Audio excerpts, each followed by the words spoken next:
Welcome to Events Heist, the podcast game show about post-COVID events and the event professionals that run them. In this episode, you're going to hear from Deanna Nwosu and Keneisha Williams. Deanna is an event strategist and public speaker with 15 plus years in the events industry. Hear her talk about meeting rapper T.I. at her event and the time her sponsored lanyards didn't show up. Our other guest, Keneisha, is a Skift, Events MB writer, and the founder of Black in Events Network. She shares the joy of working with an unlimited budget event and experiencing a haunted venue. Deanna, you've rolled a 2 and you're up the ladder. So let's begin with, how many events have you been involved in your professional career? Maybe 150 over 15 years or so. And Keneisha, you have rolled a 4.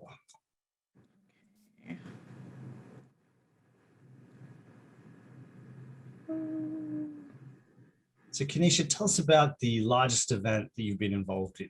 So the largest that we did registration was probably almost 2,000. And that was when I was in a corporate setting. So that was pretty exciting. All right, Deanna, you've rolled a 6. So tell me about the first event you organized. The first event that I can remember with clarity is from college. And I was in some extracurricular activities. So I ended up having a leadership position where I was the social chair and fundraiser. And we did a talent show. And I think that's kind of when I had my first taste of, I think I like doing this. All right, Keneisha, you rolled a 6. So how many years have you been involved in the events industry? I've been doing events ever since I can remember. So university, high school, middle school. And a funny story is that like my first event was when I was probably in the 5th grade. It was a neighborhood event. Deanna, you rolled a 3. Oh, and you're down the mountain. Have you met any celebrities on the job and what were they like? I was a staff member for a local event designer and florist, and he worked on a lot of celebrity events, including NFL Hall of Fame parties. So I was able to help him host the party for LaDainian Tomlinson, and they had T.I. as the musical guest that evening. So that's the first time I've ever done an event with a bunch of celebrities in one place. If you could go back in time and give your 5th grade little girl past self advice on how to get the kids to that park, what would it be? I would tell them there's lots of food, there's lots of candy, and maybe who was popular at the time that we had the Backstreet Boys coming. Wow. What do you love or hate about events? I love the people and I hate the people. Yeah, it's the connecting people and seeing their reaction to the experience that you created on site. It's probably the best part of the event planning process is the on-site experience, but also some of the customer service related inquiries you get, some of the crabbiness you get from attendees, speakers, stakeholders, across the spectrum can be the most frustrating part of it. And it's the same with like weddings and funerals. Like events bring out the best and the worst in people. What is your favorite post-event junk food or drink? I'm a fan of just like getting whatever if I seen that something great at the buffet, like collecting what I needed to collect and then indulging after in like one of those rooms where no one's going to bother you. I'll ask you the same question. What's your favorite post-event junk food or drink? So I'm pretty good about eating on site. I would say my favorite thing to do after an event is literally, just get my feet up. Keneisha, you rolled a 5. See how like this, doesn't this remind you of events? It's like you're getting somewhere and then you're getting nowhere. That's why I love this game. All right, so perfect timing for this question. Describe to me the moment you knew COVID was going to just turn the whole events industry upside down. That was after the 2 weeks of them saying we were supposed to be back at work. And I realized, okay, this is not happening. and we've got to cancel. I was working on actually a festival that didn't happen again. And it was an outdoor festival. And, that was one of those things, timing is everything. So we had to cancel it. And that was kind of where I realized, okay, it's all downhill from here. Describe the moment you knew COVID wasn't going away and was going to really upset the events industry. The week before we shut down locally in Ohio, my entire sales team was at a trade show. They were at ConExpo, which is like an international construction industry trade show. And so I had 20 staff members that were out there hosting, the booth, working at the booth, and them coming back and telling us how bad the traffic was compared to every other year. It's literally the biggest show that the company would do. And just kind of like, I don't know, this thing might be bigger than we thought it was.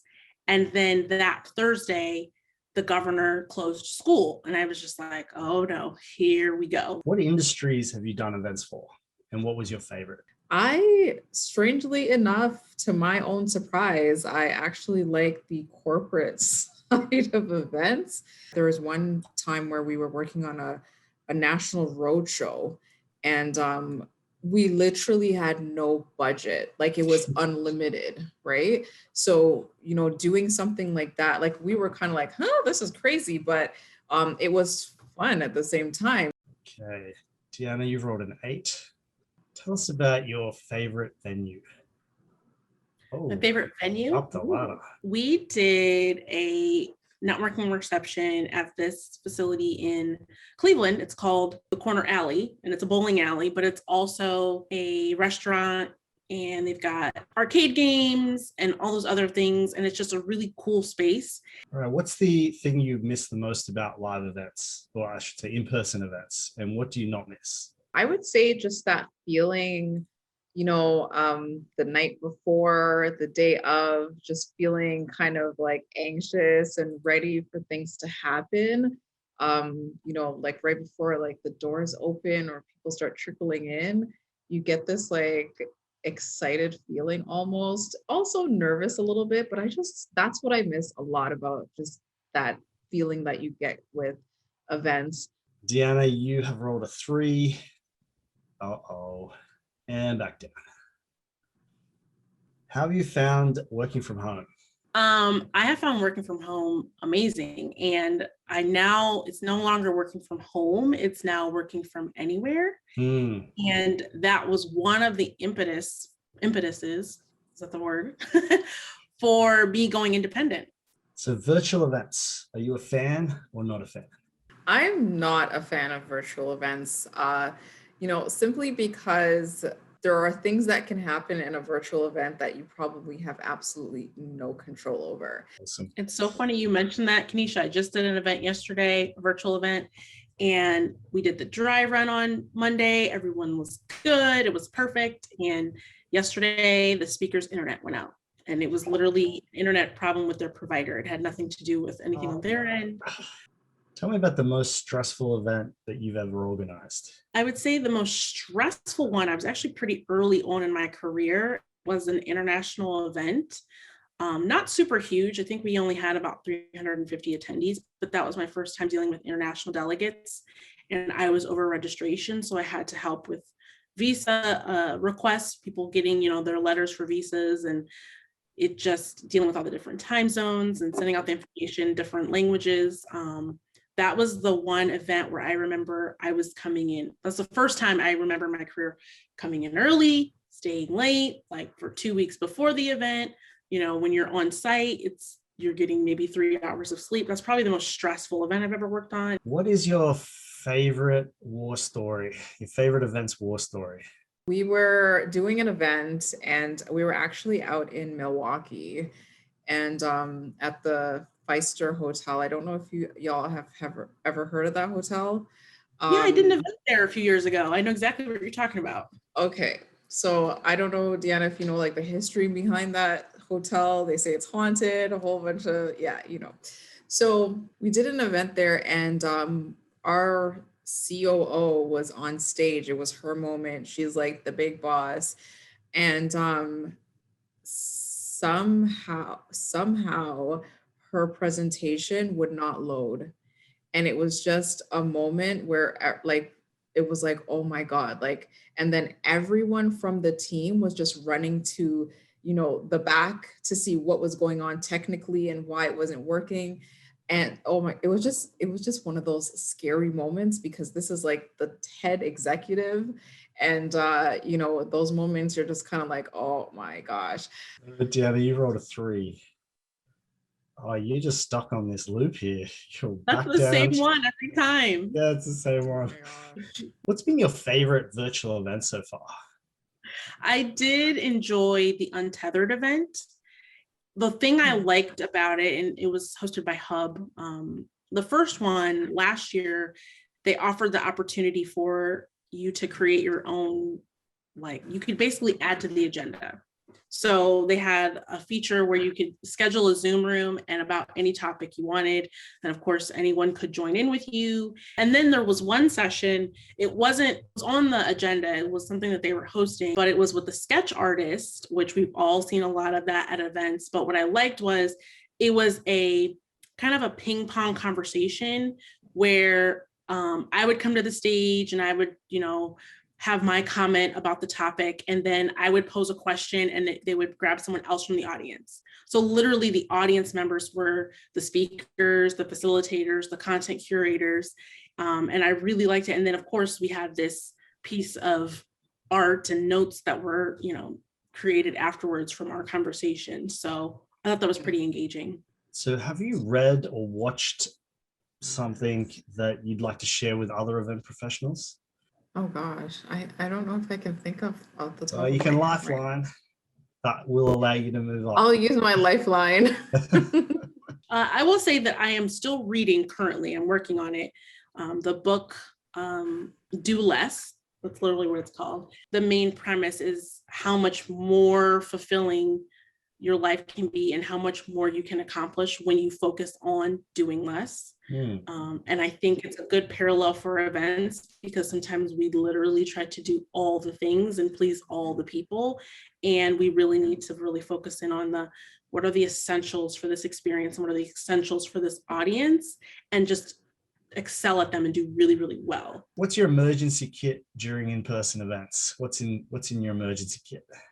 Really good vendors. Okay. I think your event partners, the people that work with you, I mean, yeah, you can have some tools and some kits in case of emergency, but the team that helps you put the experience together, when you put your heads together and you're all in alignment with each other, you can think of some really MacGyver stuff on the fly when something goes crazy. If you were to organize your own event, unlimited budget, what speaker would you have, dead or alive? And what venue would you do it at? Any venue on earth? So I think I would definitely do something, you know, remotely on a really nice beach, outdoors, a speaker. Wow. So I'm always like, I love anything that, you know, Denzel Washington has to say. I think he's super inspiring with his words. So I think he would definitely be a speaker. You know, Maya Angelou, incredible. Yeah, that is a great one. I mean, I would just have Beyonce there just because, like, of course, that's a given. Entertainment, right? Do you have any good war stories? It's interesting that Keneisha mentioned hers at the 5-star hotel, and I had a war story at the 5-star hotel, although it's not the same. The event we were hosting there, we had about 10 exhibitors and sponsors, and usually for that company we would usually have sponsored swag from all of them. And for some reason, whoever sponsored the lanyards, they didn't arrive, so we would order them direct from the vendor and have them shipped direct to the hotel, you know, because shipping is outrageous. And you know, you're on site, you're doing all the prep, you're getting registration ready, and your sponsored lanyards that have the logo that was approved by your sponsor have not arrived, and you find out that they were actually shipped to North Carolina. Oh, you've reached the end. There you go. When do you think live events will return in your area? By June the 14th, we're moving into our phase 1. So that's 10 people gatherings. In terms of like, because of the structure that we're in right now, our anticipation of moving into like a phase 3 is later in the summer.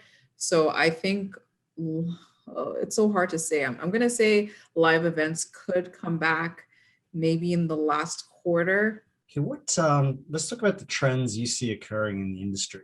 I don't believe business travel will bounce back to pre-pandemic levels as quickly as people think it will, for a couple reasons. I think some organizations have seen a large reduction in their travel costs, and they're not really rushing to incur those expenses again. So some companies are still reluctant, they have a no travel policy because of the pandemic, and others are rethinking their business model because of the pandemic and how much travel is really required. So from an event standpoint, I think we're going to have to do our due diligence to help our attendees justify the expenses. And I think how that will manifest is that either subpar events or events that were mediocre, people are not going to have the budgets for them. If they're only going to have the budget for 1 or 2 events a year, the ones that they either didn't find value from or were a waste of money, they're not going to attend. So I think there's even more pressure on us when we come back to not just, okay, create a safe event. Okay, let's maybe do hybrid for those people who can't travel, but for those who do make the effort and sacrifice to travel, you've got to make the experience above and beyond what it was pre-pandemic.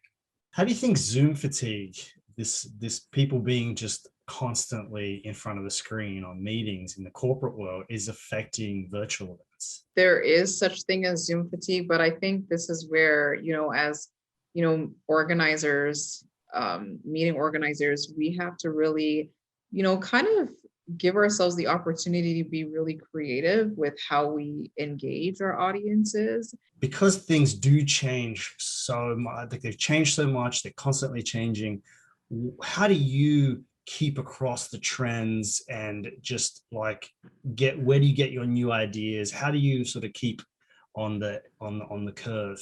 I find that there's just so much content that it's really easy to have content overwhelm in terms of like the industry publications, blogs, podcasts, all the social media accounts you can follow. And I had to cut back because I was trying to consume so much content that it hampers your productivity to create and work for your actual clients. Do you use any events jargon in your personal life and get called out by like your family when you do so? No, I don't.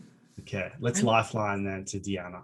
I used run of show with a friend that I'm actually doing an event. I'm doing a webinar for her. And she was like, well, what is a run of show? And I was like, oh, wait, you're not in the events industry. So that's probably the most recent. That counts. Right. What's your favorite TV show at the moment? I watch a lot of really old shows. So I'm watching right now The Jeffersons. And that is I'm like just loving this because, I didn't grow up at a time when it was, showing. Who's your favorite speaker, dead or alive? Sarah Blakely, who's the founder of Spanx. And I think the reason I think she's such a good speaker is it's not just that she's very commanding on stage and she makes, really eloquent points and just she's a great business mind to tap into. Okay, so we've still got a bit of time for a few last questions. If you had one piece of advice for planning a great event in the current times, what would it be? Expect the unexpected. All right. So Deanna, what's your favorite TV show at the moment? Anything you're watching? I'm not watching anything currently, but I have a handful of favorite shows on Netflix that when they come out, I binge them. I can't help myself. There's Grace and Frankie, The Crown. All right. I think we've hit time. Thanks so much for being guests of Events Heist. It's been great having you on.